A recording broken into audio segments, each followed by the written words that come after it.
Salutations peuple de YouTube. Bon, je ne vais pas tourner autour du pot pendant 1000 ans, je suppose que vous avez vu le titre de la vidéo. Donc ce qui est le plus probable, c'est que vous fassiez partir de 3 catégories. Troisième catégorie qui pense que c'est des conneries et qui va hate watch ma vidéo sans même entendre mes arguments. Deuxième catégorie qui pense que c'est vrai et qui attendait que quelqu'un finisse par en parler un jour ou l'autre et qui sera d'accord sans doute avec mes arguments. Et troisième catégorie, être neutre sur la question, ne pas forcément penser que c'est faux, mais ne pas en être convaincu pour autant. Et bien, quelle que soit votre catégorie, je peux vous assurer qu'à la fin de cette vidéo, vous serez convaincu que c'est vrai. Ou du moins, je réussirai à semer le doute dans votre esprit. Parce que oui, selon moi, Griffith de Berserk est gay. Et très amoureux de Guts.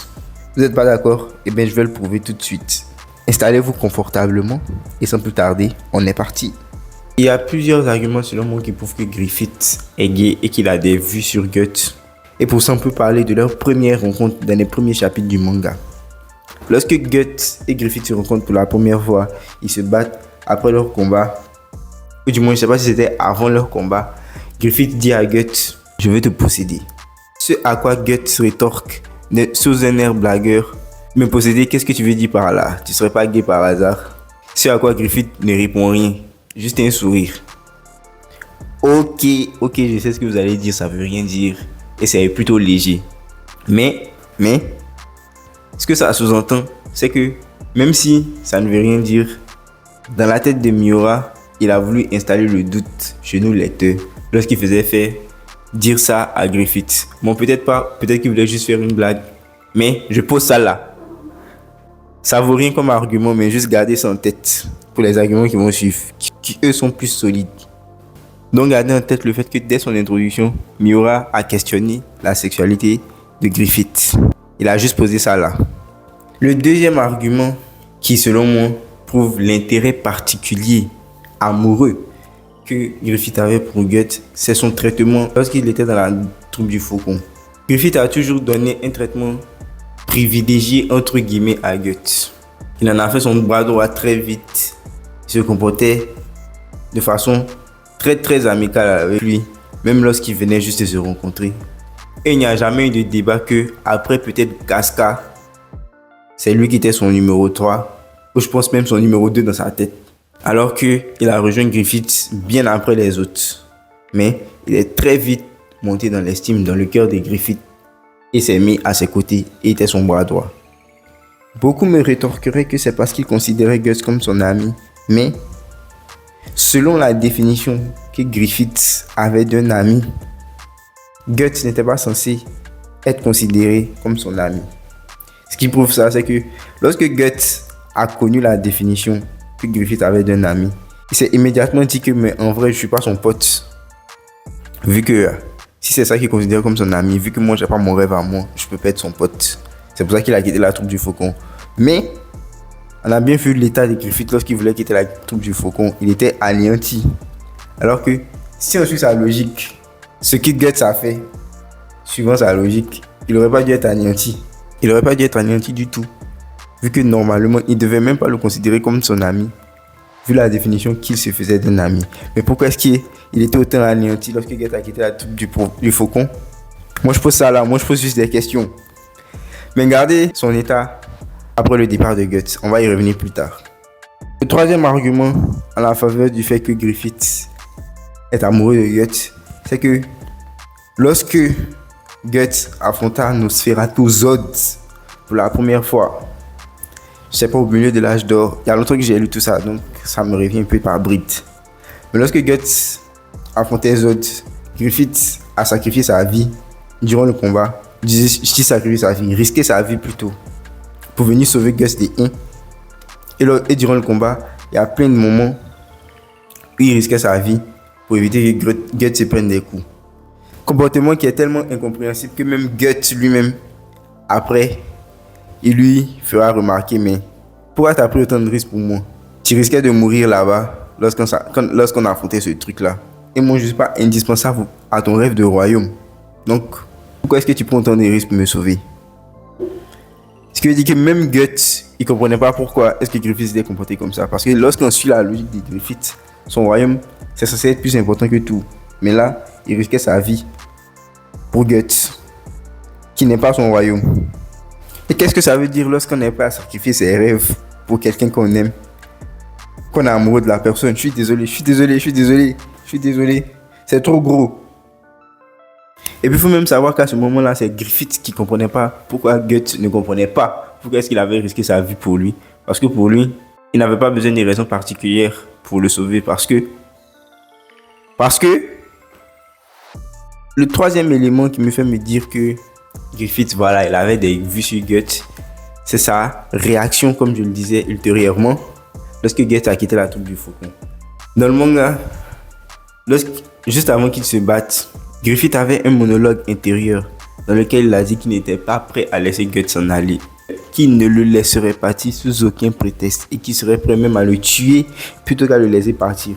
Mais malheureusement pour lui, il n'avait plus le niveau. Donc Guts l'a battu et s'est barré. Et à ce moment-là, je vais vous remettre la case de la tête qu'il faisait et d'à quel point il était anéanti. Lorsque Guts s'en allait, pourquoi est-ce qu'il réagissait comme ça? Pourquoi est-ce que Guts a quitté la troupe du Faucon? C'est parce que lorsqu'il a entendu Griffith donner sa définition d'un ami, il a vu que bon, je peux pas être son ami vu que je suis pas son égal. Donc, il est parti chercher son rêve. Ce qui veut dire que lui, dans sa définition des choses, il ne faisait que suivre la logique de Griffith.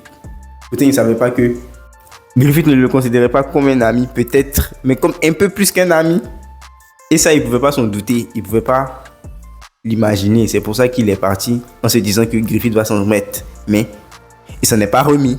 Et même la réaction de Griffith après son départ, c'est quoi? C'est exactement la réaction que quelqu'un aurait lorsqu'il vient de se faire larguer par son ex.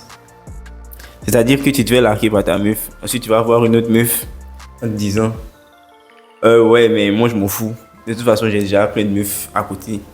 Mais en vrai, tout ce que tu fais avec cette nouvelle meuf, ça ne sert à rien parce que tu ne fais que penser à l'ancienne durant tout ce temps-là. Bon, je sais que mon exemple est un peu pété, mais vous voyez ce que je veux dire. Lorsque Guts est parti, déjà, il a pris le risque de foutre son rêve en l'air, son rêve de royaume. Il est parti faire ce qu'il faisait avec Charlotte. Et lorsqu'il faisait ce qu'il faisait avec Charlotte, durant tout le rapport, il ne faisait que penser à Guts. Bon, certains me rétorqueront que le fait qu'il soit en train de coucher avec Charlotte, ça veut dire qu'il est hétéro. Mais, je suis désolé, lorsque tu ne l'utilises que comme un substitut, lorsque tu n'utilises la meuf que comme un substitut et que durant tout le rapport, c'est quelqu'un d'autre qui est dans ta tête, pour moi ça prouve rien. Ça prouve encore plus qu'il en avait rien à battre de Charlotte et que c'est Guts qui lui manquait et que c'est avec Guts qu'il aurait aimé être en train de faire ça. Encore un autre argument, c'est le fait que après Eclipse et tout ce qui s'ensuit, vous savez ce qui s'est passé durant l'Eclipse, mais je tiens à rappeler que ce qu'il fait à Casca durant l'Eclipse, il ne le fait pas pour faire du mal à Casca. Il le fait pour faire du mal à Guts. Tout le monde parle de ce que Casca subit, Ok, c'est grave. Oui, mais il ne faut pas oublier que l'intention première de Griffith, ce n'était pas de faire du mal à Casca, c'était de faire du mal à Guts.